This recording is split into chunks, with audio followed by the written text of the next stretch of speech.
everyone, Christy Wolf here from Tiny House on the Prairie, and today I'm working on a Habitat for Humanity restore project, which I get a ton of my supplies from there. If you don't know what Habitat for Humanity restore is, you need to check it out in your town. It benefits Habitat for Humanity, who builds homes, but people, when you're remodeling, things like that, you can donate all your extra supplies or old things that you tore out and buy them for really good deals. So what I'm making today, I'll try to insert like a inspiration picture, but I'm trying to make this white glossy chandelier for my tiny house.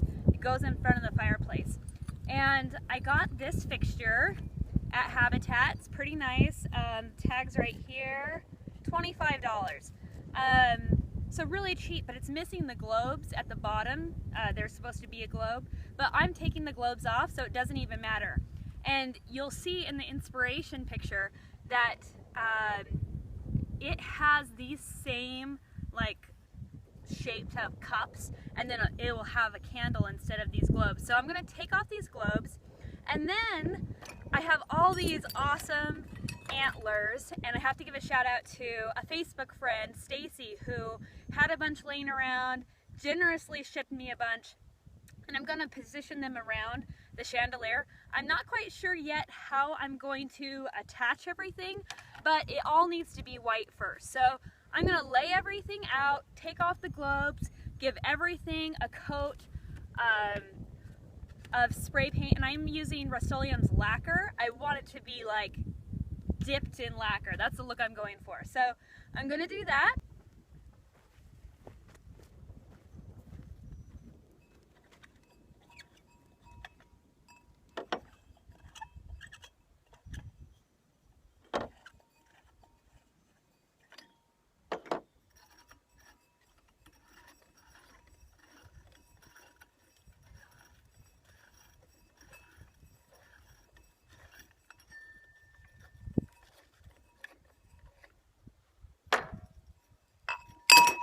Ooh, I didn't break it. One of the cool things is that I can donate these globes back to Habitat, and somebody else might be able to use them. So that's pretty sweet.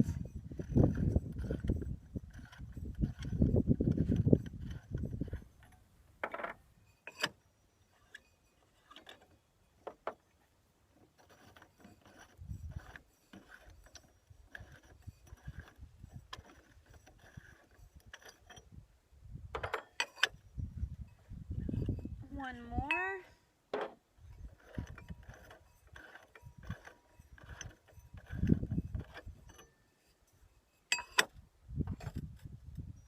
Okay, and now it's all ready to paint. Let's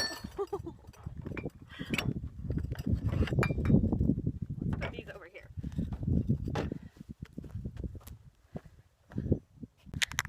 Gotta shake this up really good.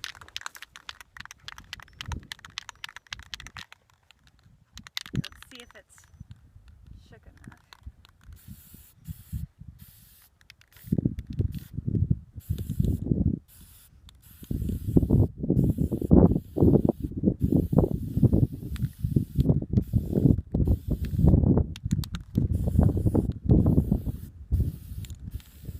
I'll spray paint it all from this angle, and then once that dries, I'll flip it on its other side, upside down, and be able to see the spots that I missed,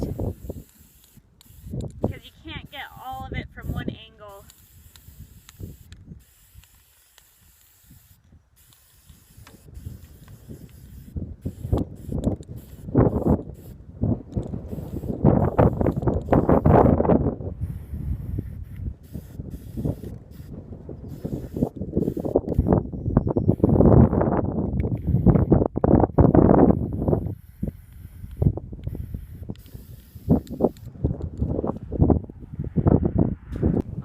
So it's a new day, new outfit.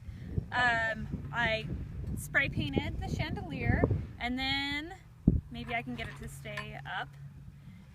And then I was spray painting these antlers, but what ended up happening was they were kind of dry and cracked, and so the spray paint didn't really hold. So I used Kills, just a white paint. Kills is what I had, did a thick coat and got into all those creases, and then I spray painted over them. So now they're good, and I'll probably do one last coat once we have it all together, which I'm still not sure how I'm going to do it.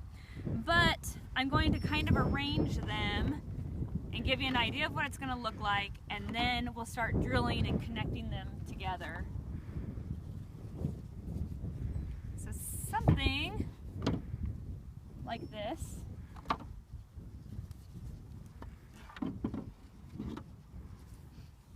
Like that. And I've got a lot to work with, several big ones and a few small ones, so I might do a ring around here and then maybe some coming from here. We'll see how hard it is. But I got some wire, a drill bit that I'm going to go through the bone, which smells really bad when you drill through bone, but whatever. And then some screws. So between all of that, we should be able to get it to hold, and then we'll wire it to the actual light fixture. Okay, let's try that again. Is that the right angle you even want it? I think so. You might be able to pivot it up.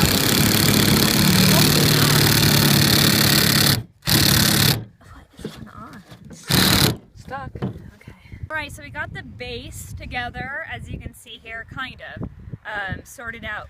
What happened was we were pre-drilling with just a normal bit and going through, but our screws kept breaking off in there, so that sucked.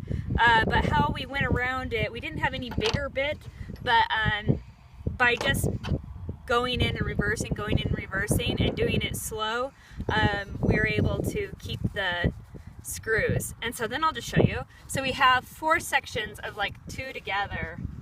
This one doesn't really move, but the others kind of do. And so 1, 2, 3, 4.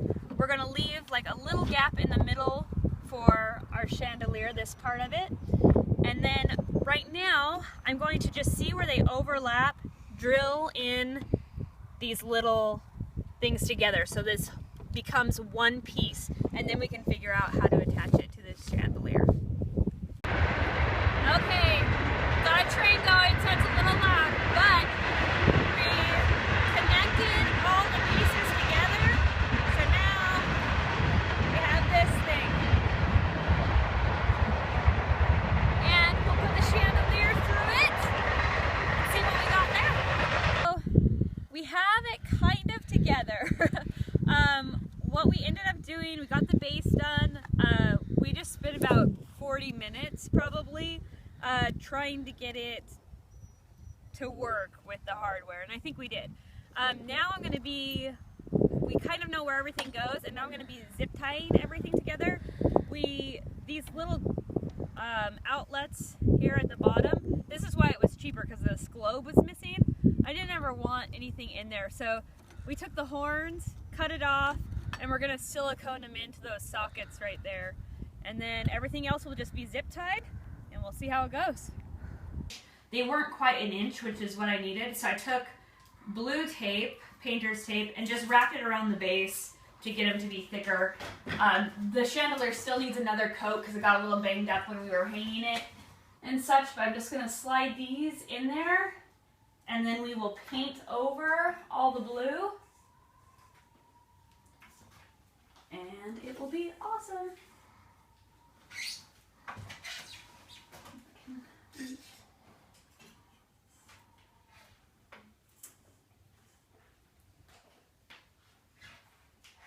This way it'll protect that socket. If I do light them, it's not going to mess with any of the electrical. Ta-da!